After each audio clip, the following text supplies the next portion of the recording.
semuanya, Yos, gue Mahat, salam.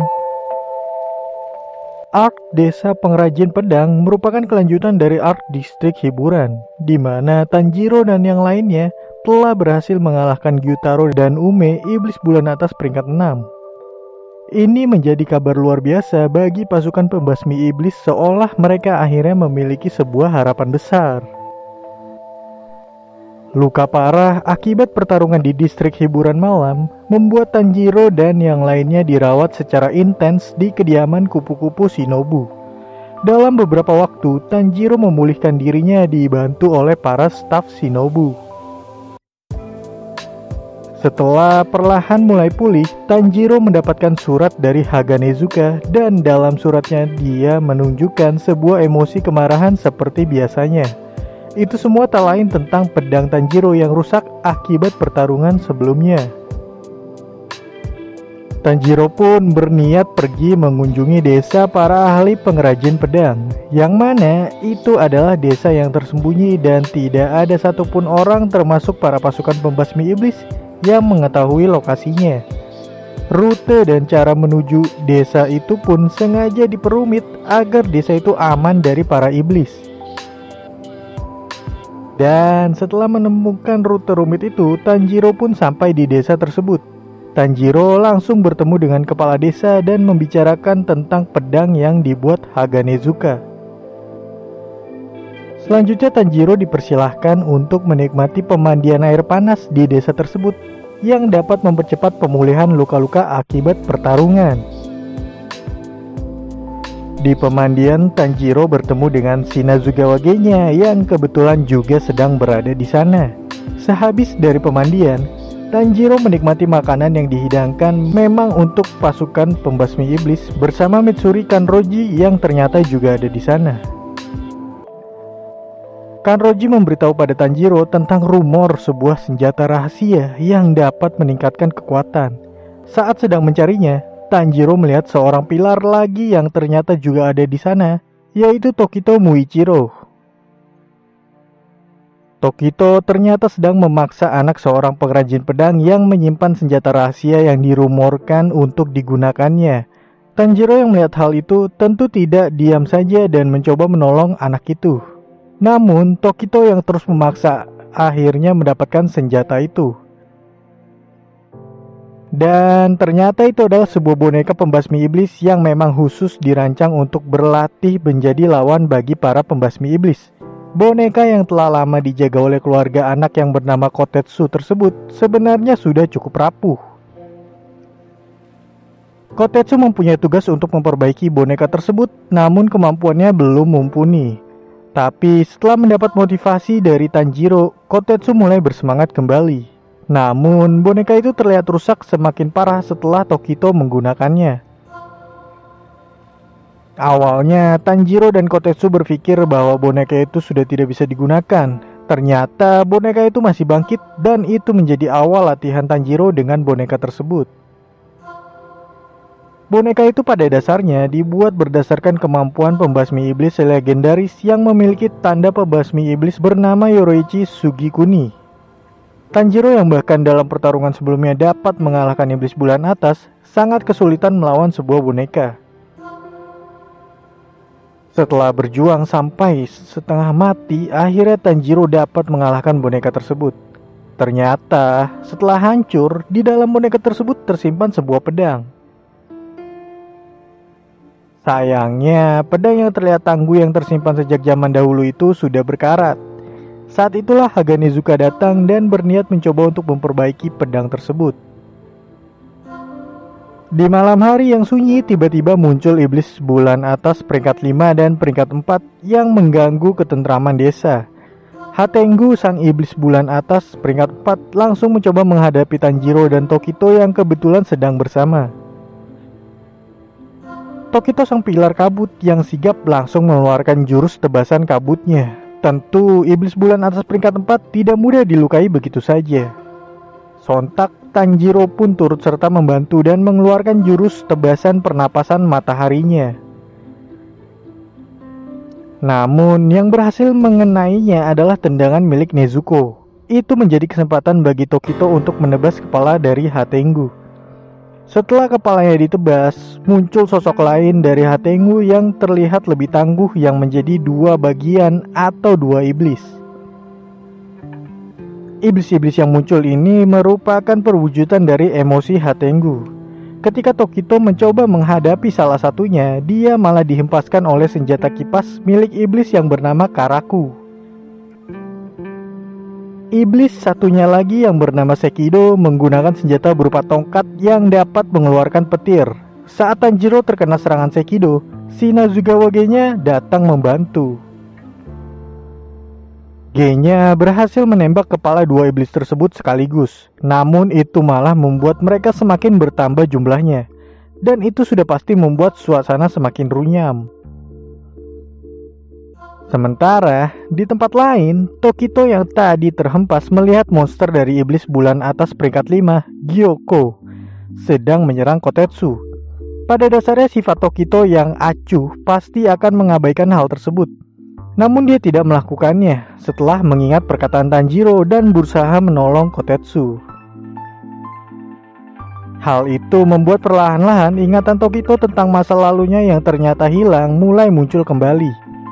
Tanjiro masih mencoba menghadapi salah satu iblis Hatengu, sempat terkena serangan yang cukup telak. Di sini Tanjiro menyadari sesuatu di mana iblis yang dia hadapi memiliki tulisan di lidahnya. Dan ketika menebas tulisan tersebut, dia yakin bisa memusnahkan iblis tersebut. Di sisi lain, Nezuko juga masih menghadapi iblis lainnya yaitu Karaku. Dan juga G-nya yang terluka akibat tusukan salah satu iblis yaitu Aizetsu. G-nya mengeluarkan senjata yang berupa tembakan dan langsung menembak kepala Aizetsu. Namun Aizetsu tidak mati dan malah pulih kembali. G-nya mulai mengeluarkan jurusnya yang lain. Saat berhasil menghindari serangan Aizetsu dan hampir menebasnya lagi, G-nya diserang oleh Sekido dengan petirnya. Nezuko terkena serangan telak dari Karaku. Namun Nezuko yang menunjukkan kemampuan iblisnya menyerang kembali Karaku, bahkan membakarnya dengan api iblisnya dan menghempasnya dengan senjata kipas milik Karaku sendiri. Sekido yang melihat hal tersebut langsung menyerang Nezuko dengan petirnya. Tanjiro sendiri ternyata masih sibuk dengan iblis yang sama yang bernama Urogi. Kali ini Tanjiro berhasil mendesak Urogi hingga menuju ke tempat Nezuko dan G-nya berada. Melihat adiknya tersengat listrik Sekido, Tanjiro langsung berupaya menolongnya. Tanjiro membuat Sekido menyerang ke arah potongan tubuh dari Urogi, yang mana hal tersebut menetralisir serangan listrik Sekido. Sedikit mendapat celah dan Tanjiro pun langsung menolong Nezuko. Namun hal itu membuatnya lengah dan hampir diserang oleh Sekido yang untungnya Nezuko langsung mengeluarkan jurus api iblisnya untuk menghadang Sekido. Tiba-tiba muncul Karaku yang menghempaskan jurus anginnya yang membuat sebuah gelombang tekanan besar dengan telak mengenai Nezuko dan Tanjiro dan membuat mereka menjadi tak berdaya.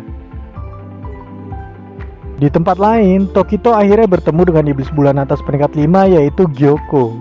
Gyoko telah melukai beberapa pengrajin pedang dan mempermainkan korbannya seolah menjadi karya seninya sendiri. Tokito pun langsung menyerang Gyoko dengan jurus pedang aliran kabut miliknya. Sebagai iblis bulan atas dengan mudah, Gyoko menghindari serangan Tokito dan berpindah dari satu fase ke fase lainnya. Karena Gyoko sendiri merupakan iblis yang mendiami sebuah vas bunga. Lalu Gyoko akhirnya mengeluarkan serangannya yaitu jurus 1000 jarum ikan pembunuh. Namun jurus itu bukan hanya mengarah pada Tokito, tapi juga ke Kotetsu dan ke kepala desa, dan dengan sigap Tokito melindungi mereka. Luka fatal yang diterima Tokito tidak lantas menghentikannya dan dia pun memulai serangan balik. Alih-alih menyerang balik, Tokito malah terjebak jurus darah iblis milik Gyoko yang berupa penjara air. Di sisi lain, seorang pilar yang juga ada di sana, yaitu sang pilar cinta Mitsuri Kanroji, mulai bergerak. Kanroji membasmi iblis-iblis kecil, anak buah atau semacam bibit monster dari Gyoko. Kanroji mencoba melindungi warga desa pengrajin pedang yang kewalahan oleh iblis-iblis tersebut. Tanjiro dan Nezuko yang mulai bangkit masih disibukkan oleh iblis-iblis dari Hatengu. Jurus angin Karaku menjadi hal paling merepotkan yang mereka hadapi. Nezuko melakukan sebuah improvisasi dengan mengoleskan darah iblisnya pada pedang milik Tanjiro. Hal itu menghasilkan semacam jurus gabungan api iblis milik Nezuko dengan pedang milik Tanjiro. Tiba-tiba muncul ingatan Muzan tentang seorang pembasmi iblis yang ditakutinya pada iblis-iblis Hatengu. Efek dari api iblis Nezuko membuat serangan jurus tarian matahari Tanjiro menjadi jauh lebih kuat. Dia langsung dapat menebas 3 iblis Hatengu sekaligus dalam satu serangan. Di sisi lain, Genya yang juga berhadapan dengan salah satu iblis Hatengu yaitu Aizetsu berhasil mengalahkannya. Namun ternyata hal itu tidak cukup untuk mengalahkan Hatengu. Para iblis Hatengu pun bangkit dan menyerang kembali. Nezuko yang terkena serangan langsung dibantu oleh Tanjiro yang meningkatkan kecepatannya. Nezuko pun mengeluarkan jurus api iblisnya dan mendesak Sekido. Karaku dengan jurus anginnya mendesak Tanjiro. Genya mencari tubuh inti dari Hatengu dan dengan bantuan arahan Tanjiro dia berhasil menemukannya. Genya pun mengejar Hatengu yang mencoba lari darinya. Berhasil mendekatinya, Genya langsung mencoba menebasnya namun tidak berhasil. Dan di saat lengah, Genya hampir diserang oleh Sekido yang melepaskan diri dari Nezuko. Sesaat, Genya terkenang tentang masa lalu bersama keluarganya. Khususnya alasan dibalik dia menjadi pembunuh iblis adalah untuk mengikuti jejak kakaknya yang telah menjadi pilar yaitu Shinazugawa Sanemi. Lalu datang Tanjiro yang mencoba membantu Genya. Namun Tanjiro mendapat serangan dari belakang oleh Aizetsu dan Genya dengan sigap melindungi Tanjiro. Dengan memakan bagian tubuh iblis, Genya menjadi iblis untuk sesaat dan menggunakan kekuatannya. Karena pada dasarnya Genya tidak bisa menggunakan sebuah jurus pernapasan dan dia pun menyerahkan tugas memotong kepala Hatengu pada Tanjiro. Di saat Tanjiro hampir menebas kepala Hatengu, muncul iblis baru di belakangnya yang lebih kuat dari iblis-iblis Hatengu sebelumnya. Serangannya yang dahsyat hampir mengenai Tanjiro yang untungnya Tanjiro diselamatkan oleh Nezuko. Ternyata iblis baru itu adalah penggabungan dari beberapa iblis Hatengu yang sebelumnya menjadi satu kesatuan. Di tempat lain, Gyoko yang mencari mangsa bertemu dengan Haganezuka dan menyerangnya. Namun Haganezuka yang sedang dalam mode konsentrasi penuh untuk mengasah pedang Tanjiro tidak mempedulikan hal tersebut walau dia terluka. Kotetsu mencoba membantu Tokito agar lepas dari penjara air. Saat dalam keadaan sulit yang ada di benak Tokito justru kalimat dari Tanjiro yang menjadi sebuah motivasi baginya. Hal tersebut akhirnya membuat Tokito mencoba melampaui dirinya dan berhasil membebaskan diri dari penjara air. Seketika Tokito mengingat kembali semua ingatan tentang masa lalunya yang hilang, tentang bagaimana saudara kembarnya mati terbunuh oleh iblis, dan akhirnya Tokito pun mampu memunculkan sebuah tanda pembunuh iblis pada dirinya. Tokito bergegas menuju ke tempat Gyoko berada, yaitu tempat Haganezuka. Pertarungan lanjutan dari pertarungan Tokito dan Gyoko sebelumnya pun berlangsung lagi. Gyoko sempat memojokkan Tokito dengan jurus tentakel gurita miliknya. Namun Tokito yang kekuatannya berlipat ganda karena telah memunculkan tanda pembunuh iblisnya dapat lepas dengan mudah. Tokito mengeluarkan jurus pernapasan kabutnya dan hampir menebas kepala Gyoko. Memperdebatkan sesuatu tentang seni, Tokito memancing emosi Gyoko. Gyoko pun langsung menyerang Tokito dengan jurus darah iblisnya. Tokito membalas dengan jurus pernapasan kabut miliknya dan sekali lagi hampir menebas kepala Gyoko. Saat mulai merasa terdesak, Gyoko menunjukkan wujud aslinya. Jurus yang dikeluarkan pun menjadi lebih kuat dari sebelumnya. Namun Tokito dapat terus mengimbangi serangan dari Gyoko. Emosi yang tidak stabil membuat serangan Gyoko membabi buta. Menggunakan kabut miliknya sebagai pengalih perhatian, Tokito pada akhirnya dapat menebas kepala Gyoko. Dan itu menjadi kemenangan mutlak baginya. Setelah itu dia pun kehabisan tenaga dan jatuh kelelahan. Di sisi lain, Tanjiro yang masih disibukkan dengan iblis amarah Zohakuten, kekuatan yang melebihi iblis-iblis emosi sebelumnya tentu sangat merepotkan Tanjiro. Di saat keadaan semakin sulit, di mana Genya dan Nezuko pun terdesak, sang pilar cinta Kanroji datang membantu Tanjiro. Zohakuten langsung memberi serangan padanya. Kanroji sebagai pilar langsung menunjukkan kemampuannya dan membalas dengan serangannya. Namun itu bahkan tidak cukup untuk mendekati Zohakuten yang mengeluarkan serangan secara bertubi-tubi. Jurus darah iblis naga kayu milik Zohakuten sangat merepotkan. Setelah terus menghindari serangan dari Zohakuten dengan jurus pernapasan cinta miliknya, akhirnya Kanroji mampu mendekati Zohakuten. Sayangnya, Kanroji yang bahkan tidak mampu melukainya, terkena serangan langsung jarak dekat milik Zohakuten. Di saat Kanroji terdesak, Tanjiro, Nezuko, dan Genya menolongnya secara bersamaan. Setelah bangkit, mereka pun mulai menyusun sebuah rencana agar dapat menebas kepala Hatengu secara langsung. Kanroji menjadi sebuah pengalih perhatian dengan menyerang Zohakuten secara terus-menerus. Sementara Tanjiro, Nezuko, dan Genya mencoba menyerbu tempat persembunyian Hatengu. Genya memiliki kemampuan dengan memakan sebagian tubuh iblis, maka dia akan berubah menjadi iblis selama beberapa waktu. Dan Genya pun melakukannya untuk meningkatkan kekuatan tim. Nezuko menggabungkan api iblisnya lagi dengan pedang Tanjiro. Itu membuat akhirnya Tanjiro berhasil mendaratkan sebuah serangan. Di saat Hatengu mencoba untuk kabur, Genya mencoba mencegahnya dengan melempari pohon padanya. Nezuko yang sigap hampir menangkap Hatengu, namun ukuran tubuh Hatengu yang mengecil menjadi cukup sulit ditangkap.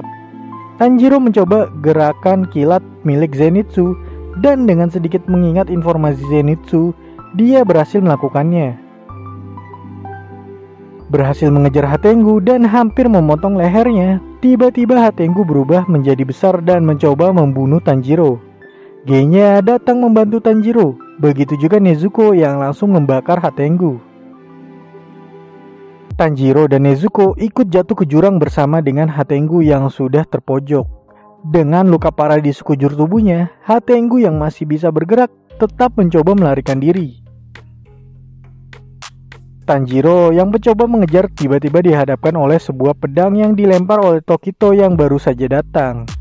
Itu adalah pedang yang sebelumnya diperbaiki oleh Haganezuka dan sebenarnya belum selesai. Namun kekuatan pedang itu entah bagaimana berhasil membuat Tanjiro menebas kepala Hatengu. Setelah terpotong kepalanya, tubuh Hatengu ternyata masih bisa bergerak. Akhir dari pertarungan itu bertepatan dengan terbitnya matahari, sehingga membuat Nezuko terbakar. Tanjiro mencoba melindungi Nezuko yang terpapar sinar matahari. Itu membuat Tanjiro berada di antara dua pilihan, harus melindungi Nezuko atau membasmi Hatengu yang masih berusaha melarikan diri.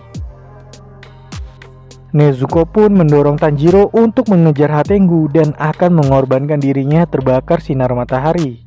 Tanjiro pun menetapkan hati dan mengejar Hatengu yang ternyata masih tetap bersembunyi di bagian tubuh lainnya.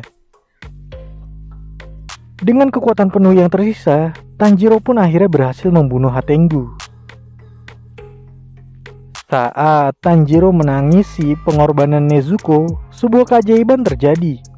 Ternyata Nezuko masih hidup. Nezuko menjadi satu-satunya iblis yang mampu menaklukkan sinar matahari. Muzan yang memang induk dari semua sel iblis tentu merasakan hal tersebut dan langsung merencanakan sebuah serangan besar untuk memburu Nezuko. Itu menjadi akhir dari pertarungan melawan iblis bulan atas peringkat 4 dan 5. Semuanya pun senang dengan kemenangan mereka dan hal ini menjadi sebuah akhir dari arc desa pengrajin pedang. Yang mana arc selanjutnya akan membahas tentang persiapan menuju perang besar terakhir. Untuk saat ini, sekian.